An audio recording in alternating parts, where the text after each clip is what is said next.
Welcome back to another episode of Nterludes Radio. I'm your host with the most, Jay Stilaz. Sincere, your fellow Martian. Pizzari, l'homme derrière la caméra. And today with our guest, we're going to talk about feeling good in your skin. Also, we're going to bring up a unique style that probably some of you are very unfamiliar with. Et tu sais comment on prend bien soin de nos guests ici, alors on a un petit cadeau pour cette personne spéciale. Hey, you know what I'm saying? So stay tuned. Don't leave us. Hey. Hey. Fitted cap, trench coat with a pair of Jordan Turner boats moving by, glides, keeping them afloat, Got plus die cause you were trying to follow. Well off bad, we got no ice to borrow. Light camera action with movement capture. Alter reality, picture frame dissect. The higher with melanin in that intro chapter. The catamaran captain and cap locks caption. Hyphen, find a pause in this Leto moment. Let's applaud cause this Wednesday is golden. Who would have thought that day was chosen? Interludes of a life, what's happening? Yeah.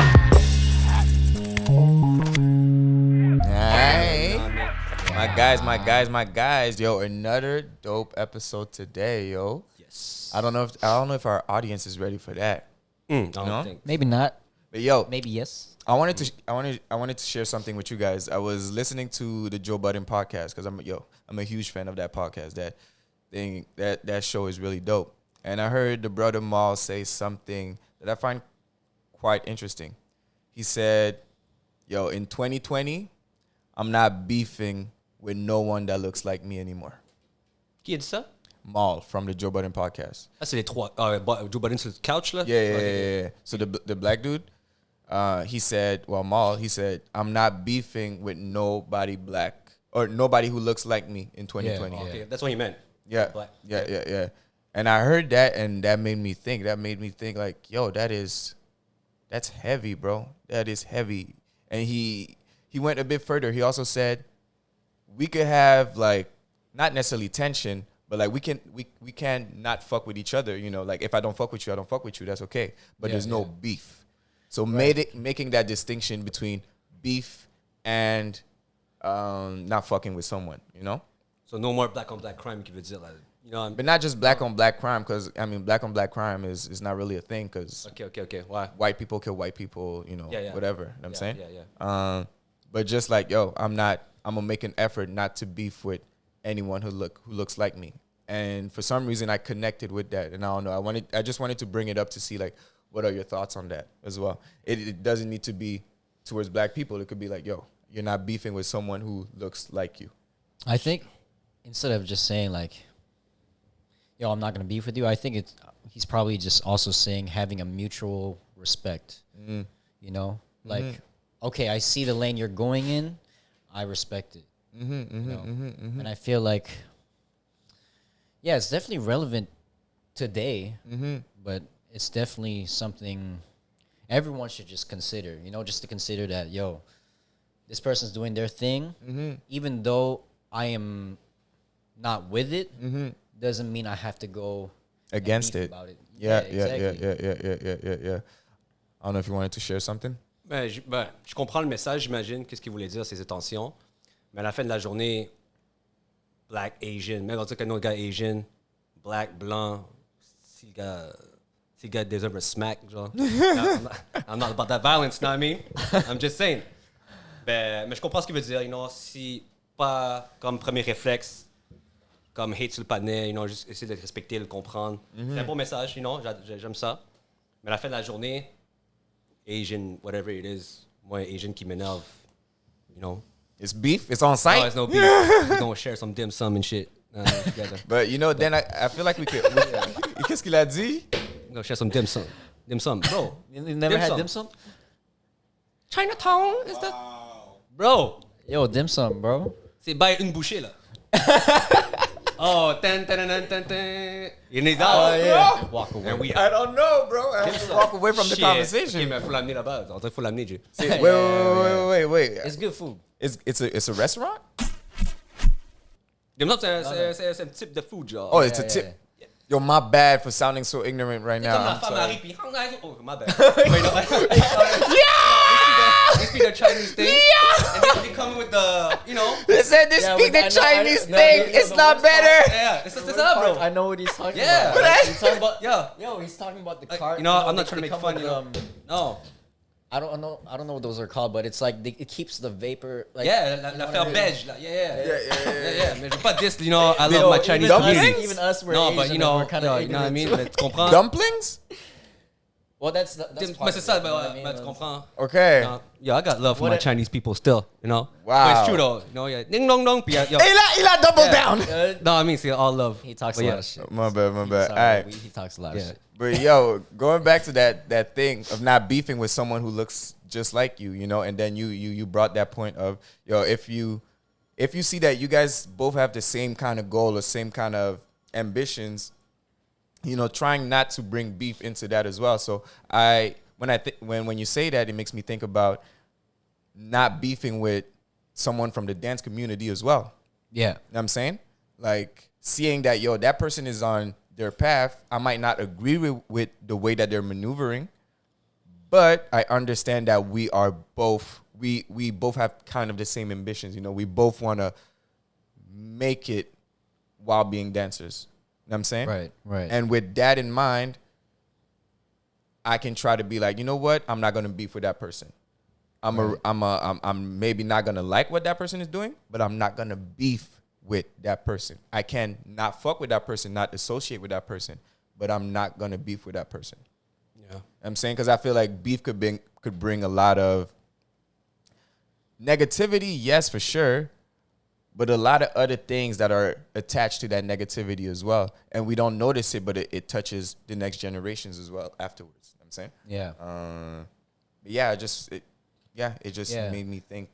Yeah, I definitely understand. I mean, it's like when you think about it, right? Even if, let's say, if we're talking dance or we're talking whatever, right? In general, yo, at the end of the day, we're all saying the same thing. We're all trying to do the same thing, which is doing what we love to do. You know, whether it's dance, whether it's singing, whether it's anything else, we're just trying to do it. We want to make a living out of what we love to do. You know, and at the end of the day, that's basically what we have in common between all of us. Yeah, comme je te dis, moi, c'est pas mal juste comme, I'm not trying to beef with anybody, you know? Gotcha. Mais je comprends le fait quand même, same interest, you know, same vibe. I get that. But I mean, I'm just not trying to beef with anybody. That's un beau petit message d'amour, quoi. You know what I'm saying? Say no to beef. And that whole conversation brings us to, you know, accepting the person as they are. You know what I mean? Yeah. Which is a subject that we're going to discuss with our next guest. So we're about to bring the next guest. So I'm going to ask you guys to please get back to your post. I'm joking. But Phet and Tommy will unfortunately leave us, but it won't be too far. And we'll, Right behind the camera. you know what I'm saying? And we'll bring in the next guest. Ooh, don't leave us.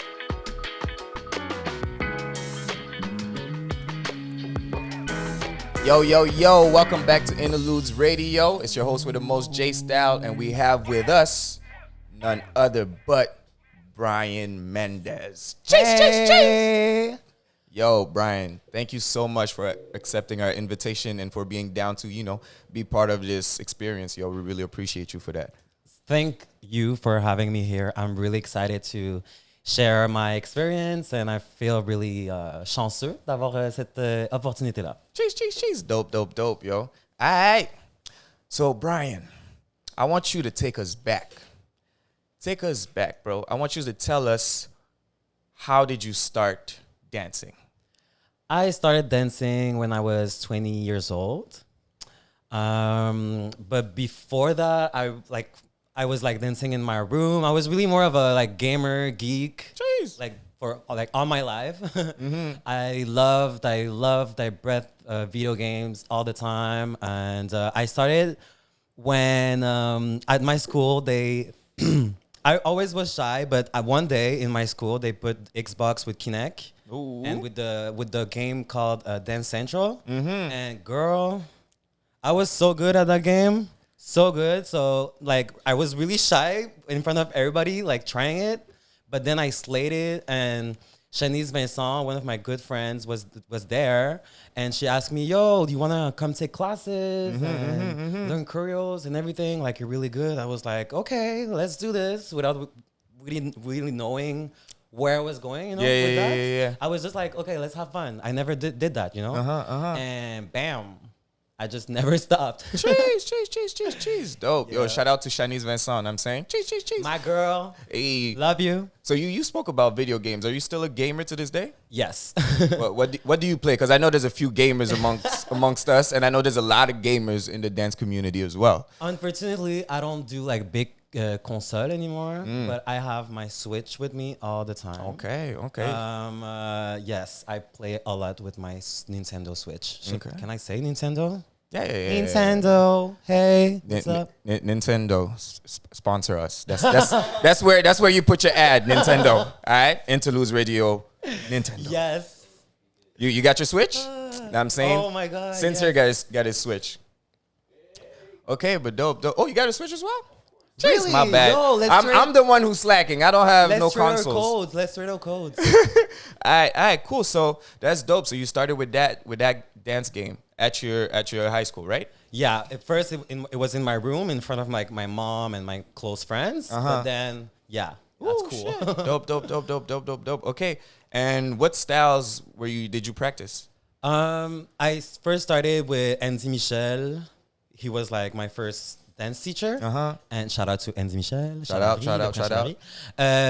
It was like mostly like hip hop, Afro, dancehall, and two styles that I really loved. So yeah, it was so fun. Like it's like jumping in a word that you don't know, but you like there's excitement every second. Yeah. So it was like a drug in the beginning. Yeah. Jeez. So you did hip hop, dancehall, yes, and now to this day, there's a lot of other styles that were also added to your artillery. Ooh. Okay. That dictionary. You know what I'm saying? Cool. So there's a lot of styles that were added to that, and what are those styles that you do? I was really like trying to figure like what my dance style is. So, and I love to learn. So I went like with whacking, and people were always telling me like, "Oh my God, you're so flexible. You should do some contemporain." So With that voice? Yeah, no, right. So I was like, okay, why not? Let's do deck en danse au Collège Montmorency. So I did that. At the same time, I did whacking. And then Vogue arrived. I always knew Vogue because of, not always, but since I saw America's Best Dance Crew. That was the first Vogue that I saw with Vogue Revolution, with like Leomi, Deschamps, Prince Miyake Mugler. Bref, Google. Puis je suis complètement tombé amoureux avant que je danse. Je regardais ça, puis j'étais comme, wow, I wish I could do that crazy shit because it looks so fun. But there was no voguing scene, ballroom scene, in Montreal. So I was like, kind of like taking what I like, but without being like really satisfied, you know? Got you. There's something interesting that I find about your career path. You actually went to Montmorency to study like a deck en danse down there, because I know when I was finishing high school, I kind of entertained that idea as well. I was like, yo, I could try to find a school where I could, learn dance at that place, but it was kind of hard for me to be like, yo, let me go and take like contemporary or let me go and take ballet, And you came from a street dance world, but you still made that move. So I know you said that you love to learn, but what pushed you to, be like, yo, you know what? Let me go to Montmorency and actually do a deck en danse. To be honest, there's something in the dance community called the technique. And this, unfortunately, is like gives you like a lot of points in this industry, and I guess like I can do it. Like I'm just gonna do it. Fuck it, Sorry, can I say fuck? Yeah, bro. Okay, bro. Beep. So, yeah, and I was like curious about like the freedom that has it, and like contemporary is such a big word, like for like everything can be contemporary. Yep, that's the thing. So I was like, and why not? If there's a deck en danse, no matter what, I want it. So yeah, I did Montmorency, j'ai fait de l'école de danse contemporaine aussi. Also, wow. Puis c'est vraiment quand j'ai commencé l'école de danse que j'ai commencé le Vogue en même temps. Okay. Fait que j'ai toujours balancé les deux pendant longtemps. Yeah. Cool, yo. Cool. That's dope. That's really, really dope. You spoke a bit earlier about your teachers. You said that Andy Michel is one of the people who taught you. Who else was part of that list? Oh my God. So many. J'ai eu beaucoup d'expérience. Ben, Andy, là, ça a été le premier. Ça allait encore. Je le vois encore comme un mentor, un peu. Oh my God. Cindy, de Urban Element. Angelo. J'ai déjà pris des cours avec Axel, avec... voyons, j'ai des blancs, là. Qu'est-ce qui m'arrive?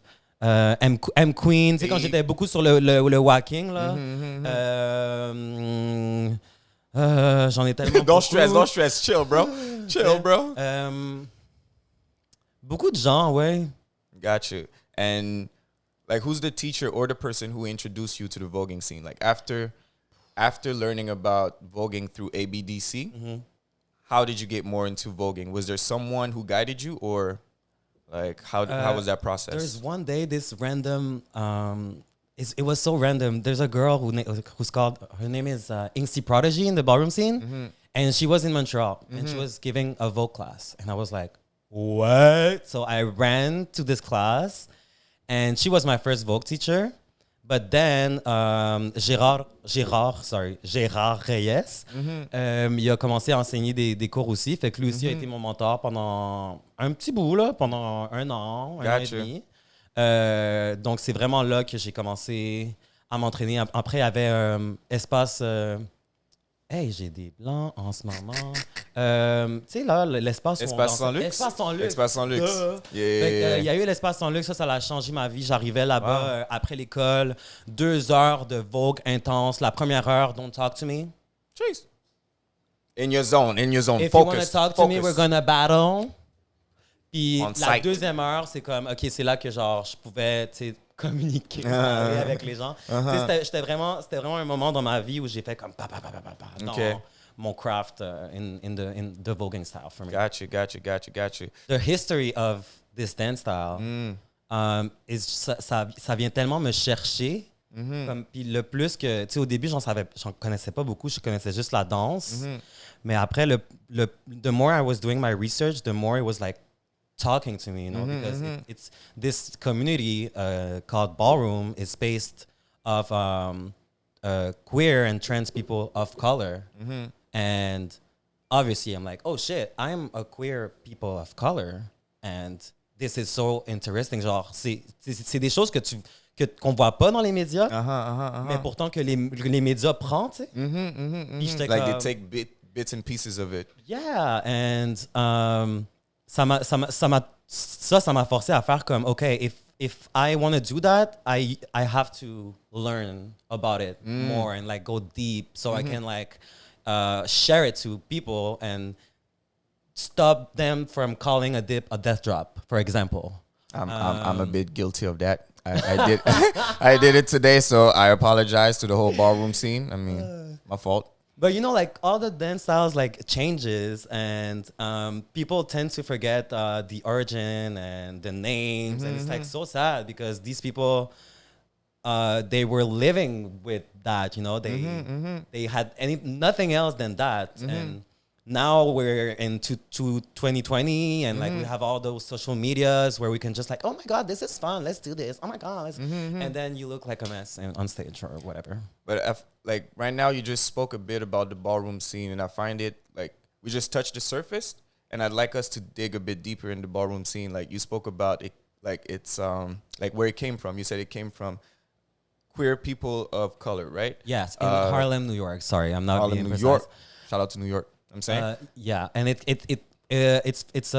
started like there's a lot of different informations, but what made them get like this popularity was because of like Madonna and her Vogue song, but it was from way back. And what people need to understand is like these people, they sometimes they were like kicked out of their house and they didn't have a chance to have like an education, to feel like safe in a workplace, and they were just like discriminating all the time. And it was like it was so hard to be black in that time and to be queer en plus. C'est comme puis même encore like it's still a conversation that we don't talk about like enough. For example, black trans women who are being killed like every fucking week. I see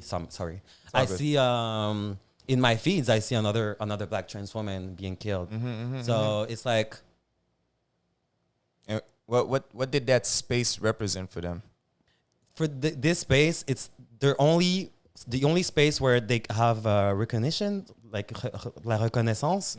Comme il y a pas genre des places où on va célébrer l'expérience trans, tu sais. Il y en a pas beaucoup, surtout chez les personnes de couleur. Puis ces événements-là, c'était comme leur moment pour eux, de comme wow, je gagne un trophée parce que I'm doing my shit. Je gagne de l'argent because I'm doing my shit. And the whole community is out there and like screaming my name, you know. They didn't have that outside of Ballroom. And I feel we tend to forget that. And like when I Vogue, I'm always trying to do it like in their names, you know. Gotcha. To like not forget where it comes from. Why am I doing that, you know?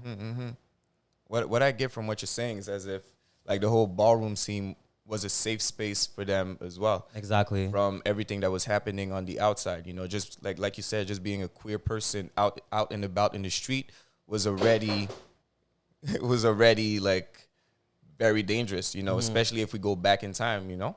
Most of them had to blend. Like even me as a gay guy, I had to blend and look as straight as possible. And this space was allowing me like, I mean, right now I'm talking to it and it doesn't look like okay, but in that time they didn't have nothing else, you know. So it was really like, genre ça devait être full excitant pour eux, tu sais, d'avoir cet espace où comme oh my god, je peux enfin être moi-même sans d'avoir peur de me faire renvoyer ou me faire foutre dehors de chez nous, tu sais. Like I don't want to skip on your experience because we'll go back to your experience for sure. Because you spoke about, you know, like even you had to blend and all of that, and I feel like that could lead to something very, very interesting and personal. And we're going to talk about that like in a few, but also I want us to talk a bit about the ballroom scene, you know, just to educate people a bit more on what ballroom is, because I know myself I'm ignorant pretty much about the ballroom scene, you know, like I've watched a movie to know a bit more about it. I've spoken to people, I've seen people dance and all of that, but without being really in the culture and doing your homework, it's really hard to know what's up, you know what I'm saying? So you just mentioned that, well, we just talked about it was a safe space for them and all of that. It was a space where they could be, you know, avoir de la reconnaissance and all of that. What was happening what happens during a ballroom? A ball, it's basically like the Olympics of queer people. So does it happen every 4 years? Thank God, no. But it's like, there's a lot of categories, you know, like Vogue is just like one part and the ballroom scene is like, so there's so many categories, but Vogue is just the more popular one because it's like dancing. It's like, okay, there's the music, there's the MC, and there's the Voguer, the judges, and it's all like this relation and this like they're all communicating, so it's like whoa, oh my god, c'est vraiment nice. Mais il y en a plein qui sont aussi nice. C'est runway, like how can you sell your walk and look like your walk is better than anybody else? Or like body, how can you show how much you love your body and make the judges love your body, whatever body you have? And so many, like Phase, for example. There's Bizarre, who's like a lot about fashion. Best Dressed, there's so many, honestly. Like, stop me, please. So yeah, and all those categories, they have those critères. Yeah, Like criteria. related to ballroom. Gotcha. And there's prices, there's trophies, and there's houses. So like houses are like those cliques, and that and they represent, like, if I walk as for example, house of microphone, like I win for the house of microphone. So it's like it's a win for the whole family. Yes. Okay. So Okay. you have like, it's like having like somebody have your back. You know? Okay. When you walk and you're from a house, you know that people are gonna scream. They're gonna cheer you on and all of that. Yeah, It's like exactly. your crew. Yeah, exactly. Okay. Could you break down that concept of the house? Like, if we in the street dance community will call our house a crew or a team or whatever, what's a house for you? This concept has been around like a long time before, probably before Ballroom, because as gay people, surtout avant, on n'avait pas genre. On n'avait pas vraiment un entourage qui nous accepte comme on est, tu comprends? Surtout si tu as une famille vraiment fermée d'esprit. Fait que c'est comme si on choisissait notre famille. Ça devenait notre house. C'est pour ça que c'est sûr que ça existait avant le ballroom. Il y a des drag houses. Souvent, exemple, dans mon pays, là, quand ma mère était jeune, il y avait un appartement à côté de chez elle où c'était juste des gens homosexuels qui habitaient ensemble. Sûrement parce que like they have to stick together. Another safe space. Exactly. Gotcha. So I think this concept always have been there. But in Ballroom, we call it a house. And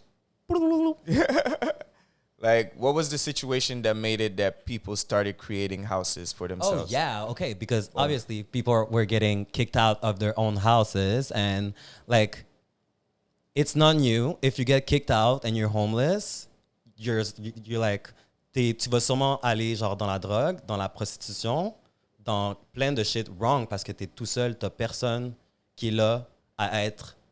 Do you need a hand? Because you have nothing, and like the world you live in doesn't want you to. So thank God for the houses, you know. Like we have like those people who are grown, they have like their life together, and they have this opportunity to like just give a hand to people who are less fortunate or who are in des conditions qui sont moins bonnes. Mais oui, puis surtout, genre dans le ballroom, on parle de, tu sais, t'es dehors là, dans un banc, puis tu dors dans le banc, puis tu te réveilles dans le banc, tu sais. Puis t'as pas de référence, rien. Fait que le fait d'avoir quelqu'un qui a passé dans la même expérience que toi, ou peut-être un peu différent, tu sais, t'as déjà cette relation, genre, quasiment comme une mère, un père, ou un frère, comme toi aussi, t'es adopté, ben, tu sais, on est frères maintenant, tu sais. Puis ça l'a sauvé plein de vies, genre, parce que il y a plein de monde qui viennent du ballroom. Maintenant, c'est des artistes, des entrepreneurs. Puis, tu sais, ils ont survécu, là, puis tout. Puis, imagine si ces vies seraient... like, pushed under the rug. Yeah, because, like, the media doesn't care. The cops don't care, you know? Like I said, trans black people are getting killed every fucking day, but we don't hear about them because they still don't care. So, like, I mean, I'm asking all those questions actually, like, just to highlight the reality of the community at the same time. I'm saying, like I told you, I'm ignorant about the fact, and it's c'est un, comment je pourrais dire? It's a, wow, c'est quoi le mot? Moi aussi je parle mes mots là, c'est pas cool là. C'est le Red Bull. C'est pas du Red Bull, ok? C'est de l'eau. C'est de l'eau, ok? It's coffee, ok? It's tea. It's Un des trois. We're spilling the tea. Right? Because je crois que c'est, you know, le fait qu'on a une personne qui est du ballroom, qui est là sur notre scène, qui peut nous informer sur, you know, like, la réalité de la scène et tout ça, c'est quelque chose de génial, you know. That's why I'm asking all those questions, you know, to know more about it and to me get informed, and for the people who will listen to it, for them to get informed as well, you know what I'm saying? So you talk about a house, being part of a family, all of that. What's your family? What house are you part of? Oh my God. So there's something I probably forgot to mention you. There's like 2 scenes in Ballroom. There's like the mainstream and the Kiki. Let me clear that for you. let's say mainstream is like, no, let's start with Kiki. Kiki is like college football, okay, y'all? College football. Mainstream is like NFL. NFL. So you get it? It's like Kiki is more like local, so it's more like for your the new upcoming people who are like really intimidated of like the mainstream, for example. Fait que c'est comme si puis c'est une place aussi pour les jeunes, vraiment jeunes, pour comme commencer à connaître la scène, parce que comme je dis, c'est plus local, tu sais, tandis que les mainstream. It'll be international and all that. Yeah, it's more really international. There's like the big scene in New York, Philadelphia, Atlanta, Paris. Puis c'est beaucoup plus comme dur. Yeah. Tandis, puis c'est pas mauvais, là, je dis pas ça de manière péjorative. Tandis que le Kiki, comme ça, on dirait que ça varie entre les villes. Genre ici à Montréal, on est beaucoup comme. Il y a des catégories ouvertes pour les gens non-binaires, puis on se permet de jouer avec les catégories un peu. Fait que c'est ça qu'il y a des petites nuances sur les deux scènes. Bref, pour répondre à ta question, ma house mainstream, c'est Amazon. Oh, okay. Which is like, I can't believe I'm saying that right now because the mother is Leomi, Amazon Leomi. The woman who inspired me to do this dance From ABDC. So I'm like, oh, okay. Jeez, yeah. full circle. Motherfucking circle, yeah. So, and in my Kiki name is Brillante Campbell. I'm freshly new in the House of Campbell, which is an international Kiki house. Jeez. So yeah, it's like really, it's still a secret right now as we're talking, but it's gonna be. We know the secrets. We know the tea. You know what I'm saying? We exclusive. World premiere. World premiere.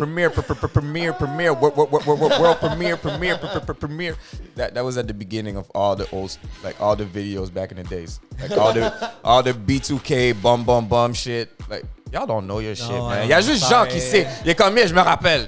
Man. Moi, je sais juste la fille de Vine. The breaking news, y'all. Breaking news. Aïe. Alright, cool. Ah oui, puis je suis la mère Campbell Montreal chapter, just to be clear. Jeez. And that is a high-ranked position. Yes. Boom. Oh, my fault. Cool, but that's dope, yo. Congratulations, bro. Thank you. Congratulations.